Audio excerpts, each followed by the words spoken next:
A good friend of mine, his grandparents owned a preschool, and for years they put on a small pumpkin walk just for the preschoolers. By the time that me and my friends were in junior high, they had stopped doing it because his grandparents had just gotten too old. They didn't want to deal with it anymore. And my friends and I took it upon ourselves to reinstate the pumpkin walk. So ever since then, basically, we've been in charge of a pumpkin walk every year, and that's how I really got into it. Like anybody else, I carved my first pumpkin probably when I was 7 or 8, but this style of carving pumpkins really was about the time I became a teenager, probably around 13 or 14. My friends and I call this style of pumpkin carving poking. Really, we poke the pumpkin and then we shave into the surface of it, but we just refer to it as poking.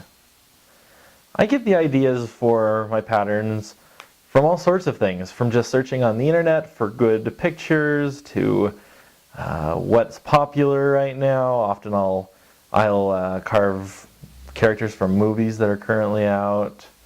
Just kind of whatever gives me an idea. The two main kind of patterns that I've done are 2- and 3-tone. When you carve a pumpkin, you don't have too many options when it comes to colors and lighting. You kind of have light and dark. You do have an additional option if you decide to cut all the way through versus only cutting part way through. That gives you 3 tones. So a 2-tone pattern would be something that is just black and white. You don't carve all the way through anywhere. In a 3-tone, in certain places you will carve all the way through. Those places will look really bright for highlights, and it just adds one more level of depth to your carvings. A good pumpkin that's easy to carve will have a good smooth surface. It isn't too hard, so you can cut into it nicely. Although it's not too soft because you don't want it to fall apart as you start cutting into it. The primary tool that I use to carve pumpkins are linoleum stamp cutters.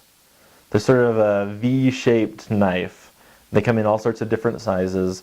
These tools are good because, as opposed to like a pumpkin carving set that you buy at the store, they're really durable. They're not going to break on your first pumpkin.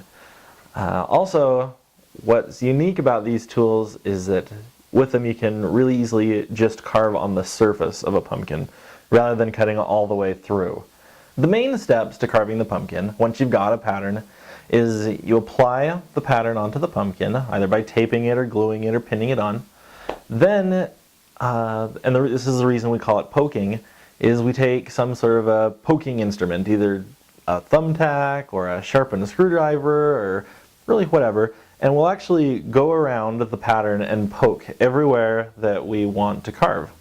Usually around the outside, the border of the pattern itself, plus any details on the inside of the pattern. Once we've poked the entire pattern, we take the pattern off, and then we use our carving tools to actually, well, basically just connect the dots. We just follow along the lines that we've poked, and you get the main pattern itself. Then if there are any big areas that you need to really shave a whole bunch, we have bigger tools that are used for scraping, and we use some other tools, some sculpting loops or other things, to smooth off the surface. And that's really how you get your pumpkin carved. Once I've finished carving a pumpkin, I'll spray it with Lysol. I don't usually hollow it out initially, and after I've sprayed it with Lysol and dried that a little bit, I will actually seal it with Vaseline. It keeps in the moisture, it locks out bacteria that you've killed now with the Lysol, and then when you're about ready to present it, when Halloween or a pumpkin walk or whatever draws near, then you'll want to actually clean out the pumpkin. After you've finished hollowing out the pumpkin, to make sure that the light will shine through it evenly and as brightly as you want it to, it's always a good idea to take the pumpkin into a dark room, light it the way you're going to have it lit, and actually look at it, see how well it looks. If there are places where it's uneven or the light just isn't shining through well enough, while you're still in that dark room with the light in it, you can then continue to hollow it out further until you get the lighting the way you want it to be.